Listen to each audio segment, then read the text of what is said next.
नमस्कार साथियों, स्वागत है आपका एक और न्यू क्लास के अंदर जिसमें हम रेलवे ग्रुप डी के क्वेश्चंस करवाएंगे। इससे पहले हमने 14 पार्ट को रिकॉर्ड कर रखा है, जिसकी प्लेलिस्ट का लिंक आपको इस वीडियो के डिस्क्रिप्शन बॉक्स में मिल जाएगा। वहां से जाकर आप बाकी की वीडियोस को भी जरूर से चेक करना। चलिए शुरू करते हैं आज की वीडियो बिना किसी देरी के। और इस वीडियो का पहला क्वेश्चन है, भारत में चाय का सबसे बड़ा उत्पादक राज्य कौन सा है? Option A Assam, option B Karnataka, option C Gujarat या ऑप्शन डी झारखंड। दोस्तों, जो चाय का सबसे बड़ा उत्पादक राज्य है वो असम है। ऑप्शन ए इसका सही आंसर हो जाएगा। असम के अंदर सबसे अधिक चाय की खेती की जाती है। ठीक है दोस्तों, चलिए अगला क्वेश्चन है, लेंस की अक्षमता का मात्रक क्या होता है? जो लेंस होते हैं उसकी अक्षमता मापने के लिए क्या मात्रक यूज होता है? Option A dioptre, option B henry, option C hertz या ऑप्शन डी वेबर।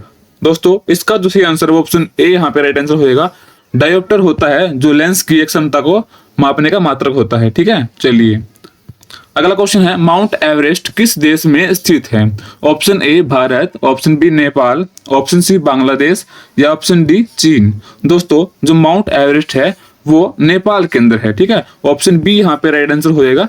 चलिए अगला क्वेश्चन है, एक अश्व शक्ति कितने वाट के बराबर होती है? अश्व शक्ति यानी कि हॉर्स पावर। ठीक है, एक हॉर्स पावर कितने वाट के बराबर होती है आपको बतानी है।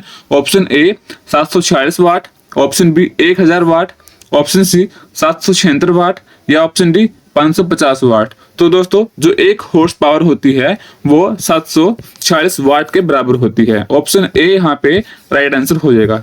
ठीक है दोस्तों, इस बात को आपको ध्यान में रखना है। चलिए अगला क्वेश्चन है, डिस्कवरी ऑफ इंडिया की पुस्तक जो है ये किसने लिखी थी? जो डिस्कवरी ऑफ इंडिया पुस्तक है वो किसके द्वारा लिखी गई है? ऑप्शन ए महात्मा गांधी के द्वारा, ऑप्शन बी जवाहरलाल नेहरू के द्वारा, ऑप्शन सी भगत सिंह ने या option D doctor Radha Krishnan ने। तो दोस्तों, जो ये बुक है डिस्कवरी ऑफ इंडिया ये जवाहरलाल नेहरू ने लिखी है। ऑप्शन बी इसका सही आंसर हो जाएगा। ठीक है, चलिए अगला क्वेश्चन है, किस विटामिन की कमी से रिकेट्स रोग होता है? ऑप्शन ए विटामिन ए की कमी से, ऑप्शन बी विटामिन बी की कमी से, ऑप्शन सी विटामिन सी की कमी से या ऑप्शन डी विटामिन डी की कमी से। तो दोस्तों, जो रिकेट्स रोग होता है वो विटामिन डी की कमी से होता है। तो इसका जो सही आंसर है वो ऑप्शन डी यहाँ पे हो जाएगा। विटामिन डी की कमी से रिकेट्स रोग होता है। चलिए अगला क्वेश्चन है, मछली श्वसन किसके द्वारा लेती है? जो मछली होती है वो सांस किसके द्वारा लेती है? ऑप्शन ए गलफड़ों के द्वारा, ऑप्शन बी नाक के द्वारा, ऑप्शन सी चमड़ी के द्वारा या ऑप्शन डी मुंह के द्वारा। तो दोस्तों, जो मछली होती है वो गलफड़ों के द्वारा सांस लेती है। ऑप्शन ए यहाँ पे बिल्कुल सही आंसर हो जाएगा। मछली गलफड़ों के द्वारा सांस लेती है। चलिए अगला क्वेश्चन है, मीनाक्षी मंदिर कहाँ पर स्थित है? ऑप्शन ए उत्तराखंड में, ऑप्शन बी राजस्थान में, ऑप्शन सी मदुरई में या ऑप्शन डी उड़ीसा में। तो दोस्तों, जो मीनाक्षी मंदिर है वो मदुरई में स्थित है। ऑप्शन सी यहाँ पे राइट आंसर हो जाएगा। चलिए अगला क्वेश्चन है, हजारों झीलों की भूमि किस देश को कहा जाता है?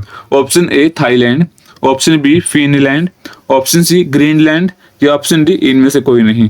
हजारों झीलों की भूमि दोस्तों फिनलैंड को कहा जाता है। ऑप्शन बी यहाँ पे राइट आंसर हो जाएगा। फिनलैंड के अंदर झीलें ही बहुत ज्यादा है। ठीक है, इसलिए इनको हजारों झीलों की भूमि कहा जाता है। चलिए अगला क्वेश्चन है, मैक मोहन रेखा किस देशों के बीच पड़ती है? ऑप्शन ए भारत और नेपाल के बीच में, ऑप्शन बी भारत और चीन के बीच में, ऑप्शन सी भारत और पाकिस्तान के बीच में या ऑप्शन डी भारत और अफगानिस्तान के बीच में।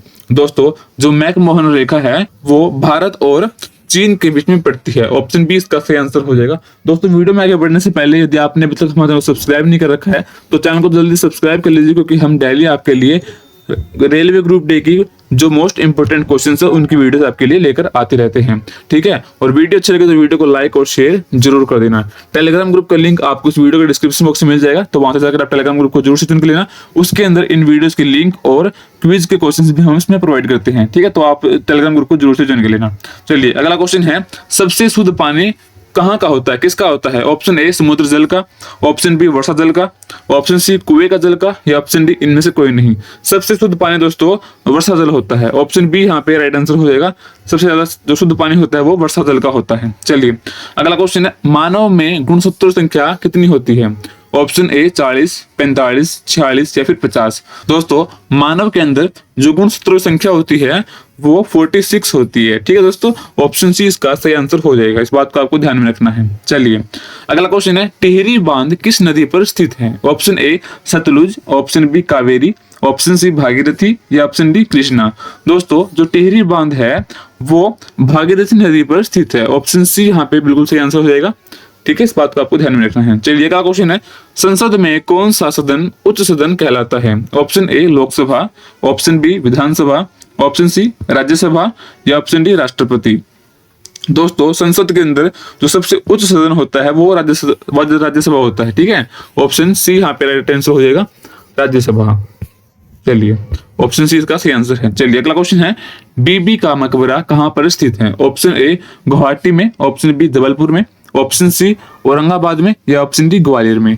दोस्तों जो बीबी का मकबरा है वो औरंगाबाद में है। ठीक है, ऑप्शन सी यहाँ पे बिल्कुल सही आंसर हो जाएगा। चलिए अगला क्वेश्चन है, लघु संविधान किस संशोधन को कहा जाता है? ऑप्शन ए 40वें संविधान संशोधन को, ऑप्शन बी 92वें संविधान संशोधन को, ऑप्शन सी 42वें संविधान संशोधन को या इनमें से कोई नहीं। दोस्तों इसका जो सही आंसर है ऑप्शन सी यहाँ पे राइट आंसर हो जाएगा। 42वें संविधान संशोधन को लघु संविधान कहा जाता है। ठीक है, चलिए अगला क्वेश्चन है, पंचायती राज व्यवस्था कब लागू की गई थी? Option A 1959, option B 1961, option C 1952 या ऑप्शन डी 1951। तो दोस्तों जो पंचायती राज है, जो व्यवस्था है पंचायती राज की, वो 1959 के अंदर लागू की गई थी। ऑप्शन ए यहाँ पे बिल्कुल सही आंसर हो जाएगा। 1959 के अंदर पंचायती राज व्यवस्था लागू की गई थी। चलिए अगला क्वेश्चन है, आमोर सोनार बांग्ला किस देश का राष्ट्रीय गीत है? ऑप्शन ए भारत का, ऑप्शन बी पाकिस्तान का, ऑप्शन सी नेपाल का या ऑप्शन डी बांग्लादेश का। दोस्तों इससे आपको थोड़ा सा हिंट मिल जाएगा, बांग्ला आ गया ना तो यहाँ से बांग्लादेश का हो जाएगा। तो ऑप्शन डी यहाँ पे राइट आंसर है। आमोर सोनार बांग्ला जो है वो बांग्लादेश का राष्ट्रीय गीत है। ठीक है, ऑप्शन डी इसका सही आंसर हो जाएगा। चलिए अगला क्वेश्चन है, तानसेन सम्मान किस राज्य सरकार ने शुरू किया है? ऑप्शन ए उत्तर प्रदेश ने, ऑप्शन बी मध्य प्रदेश ने, ऑप्शन सी गुजरात ने या ऑप्शन डी राजस्थान ने।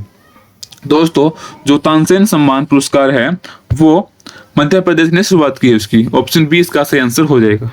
चलिए अगला क्वेश्चन है, जनगणना कितने वर्ष में एक बार की जाती है? ऑप्शन ए 15 वर्ष में, ऑप्शन बी प्रति वर्ष, ऑप्शन सी 5 वर्ष में या ऑप्शन डी 10 वर्ष में। दोस्तों जो जनगणना होती है वो 10 साल में एक बार होती है। ठीक है, इस बात को आपको ध्यान में रखना, 10 साल में एक बार जनसंख्या होती है। ऑप्शन डी यहाँ पे राइट आंसर हो जाएगा। चलिए अगला क्वेश्चन है, नोबेल पुरस्कार विजेता प्रथम भारतीय कौन था? वह प्रथम भारतीय कौन था जिसने पहला नोबेल पुरस्कार जीता था? Option A CV Raman, option B Rabindranath Tagore, option C Amartya Sen या ऑप्शन डी मदर टेरेसा। दोस्तों जो प्रथम भारतीय है जिसने नोबेल पुरस्कार जीता था तो वो है option B Rabindranath Tagore. Option B इसका सही आंसर हो जाएगा, इस बात का आपको ध्यान में रखना है।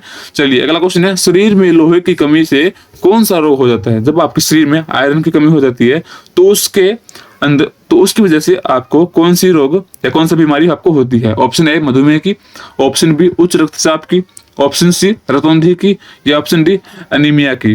दोस्तों जब आपके शरीर में आयरन की कमी हो जाती है तो आपको एनीमिया की बीमारी होती है। ऑप्शन डी इसका सही आंसर हो जाएगा, एनीमिया। ठीक है, चलिए अगला क्वेश्चन है, हिमाचल प्रदेश की राजधानी क्या है? बिल्कुल आसान क्वेश्चन है। हिमाचल प्रदेश की राजधानी क्या है? ऑप्शन ए देहरादून, शिमला, मंडी या हमीरपुर। दोस्तों इसका जो सही आंसर है वो ऑप्शन बी यहाँ पे राइट आंसर हो जाएगा। शिमला जो है वो हिमाचल प्रदेश की राजधानी है, इस बात का आपको ध्यान में रखना है।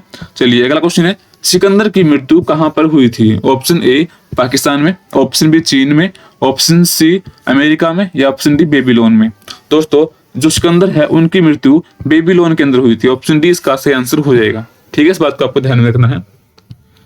अगला क्वेश्चन है, अशोक ने किस शहर की स्थापना की थी? अशोक ने कौन से शहर की स्थापना की थी? ऑप्शन ए श्रीनगर की, ऑप्शन बी चेन्नई की, ऑप्शन सी पाटलिपुत्र की या ऑप्शन डी मुंबई की। दोस्तों अशोक ने यहाँ पे श्रीनगर की स्थापना की थी। ठीक है, ऑप्शन ए यहाँ पे बिल्कुल सही आंसर हो जाएगा। अशोक ने श्रीनगर शहर की स्थापना की थी। चलिए अगला क्वेश्चन है, भारत का आइंस्टाइन किसे कहा जाता है? ऑप्शन ए चरक को, ऑप्शन बी नागार्जुन को, ऑप्शन सी रामानुज को या ऑप्शन डी आर्यभट्ट को। दोस्तों जो भारत का आइंस्टाइन है वो नागार्जुन को कहा जाता है। ऑप्शन बी यहाँ पे सही आंसर हो जाएगा। ठीक है, इस बात को आपको ध्यान में रखना है। चलिए, आगरा नगर की स्थापना किस शासक ने की थी? ऑप्शन ए अकबर ने, ऑप्शन बी फिरोज शाह तुगलक ने, ऑप्शन सी सिकंदर लोदी ने, या ऑप्शन डी शाहजहां ने। दोस्तों, जो आगरा शहर है उसकी स्थापना सिकंदर लोदी ने की थी। ऑप्शन सी इसका बिल्कुल सही आंसर हो जाएगा। ठीक है, चलिए अगला क्वेश्चन है, 7 टापुओं का शहर किसे कहा जाता है? Option A Mumbai, option B Kolkata, option C Cochin, या option D Vasco da Gama. दोस्तों, जो 7 टापुओं का शहर कहा जाता है वो मुंबई को कहा जाता है। ऑप्शन ए यहाँ पे बिल्कुल राइट आंसर हो जाएगा। ऑप्शन ए मुंबई, मुंबई को 7 टापुओं का शहर कहा जाता है। ठीक है दोस्तों, इस बात को आपको ध्यान में रखना है। चलिए अगला क्वेश्चन है, भारतीय जागृति का जनक किसे कहा जाता है? ऑप्शन ए दयानंद सरस्वती को, ऑप्शन बी दादा भाई नौरोजी को, ऑप्शन सी स्वामी विवेकानंद को, या ऑप्शन डी राजा राम मोहन रॉय को। दोस्तों, जो भारतीय जागृति है उसका जनक राजा राम मोहन राय को कहा जाता है। ऑप्शन डी इसका सही आंसर हो जाएगा। इस बात का आपको ध्यान में रखना है। चलिए अगला क्वेश्चन है, सुंदरवन राष्ट्रीय उद्यान किस राज्य में स्थित है? ऑप्शन ए मध्य प्रदेश में, ऑप्शन बी बिहार में, ऑप्शन सी पश्चिम बंगाल में, या ऑप्शन डी उत्तर प्रदेश में। दोस्तों, जो सुंदरवन राष्ट्रीय उद्यान है वो पश्चिम बंगाल में स्थित है। ऑप्शन सी यहाँ पे राइट आंसर हो जाएगा। चलिए अगला क्वेश्चन है, टीपू सुल्तान कहाँ का शासक था? Option A Mysore, option B Hyderabad, option C Madurai, या ऑप्शन डी विजयनगर। दोस्तों, इस क्वेश्चन का जो भी सही आंसर है वो आपको कमेंट बॉक्स में लिखना है। ठीक है, ये क्वेश्चन आपके लिए है। इसका जो भी राइट आंसर आपको लगता है क्या इसका सही आंसर होगा, वो आंसर आपको कमेंट बॉक्स में कमेंट कर देना है। ठीक है दोस्तों, आज की वीडियो में सिर्फ इतना ही। अगर आपको वीडियो अच्छी लगे वीडियो को लाइक कर देना। चैनल पे पहली बार आए हो और अभी तक आपने चैनल को सब्सक्राइब नहीं कर रखा है तो चैनल को सब्सक्राइब जरूर कर लेना। ठीक है, और बाकी के जो पार्ट हैं उन पार्ट के लिंक की जो प्लेलिस्ट है उसका लिंक आपको इस वीडियो डिस्क्रिप्शन बॉक्स में मिल जाएगा। साथ ही टेलीग्राम ग्रुप का लिंक भी आपको इस वीडियो के डिस्क्रिप्शन बॉक्स में ही मिल जाएगा। वहां से जाकर आप बाकी के वीडियोस को चेक करना और टेलीग्राम ग्रुप को ज्वाइन कर लेना। टेलीग्राम ग्रुप के अंदर हम सारी वीडियोस जितने भी हम वीडियो डालते हैं उसका लिंक वहाँ पे प्रोवाइड कर दिया जाता है और साथ में वहाँ पे क्विज के क्वेश्चन भी प्रोवाइड करते हैं। ठीक है, तो वहाँ पे क्विज को होती है, तो आप टेलीग्राम ग्रुप को जरूर से ज्वाइन कर लेना। चलिए मिलते हैं आपसे अगली वीडियो में, तब तक के लिए बने रहे। Thanks for watching.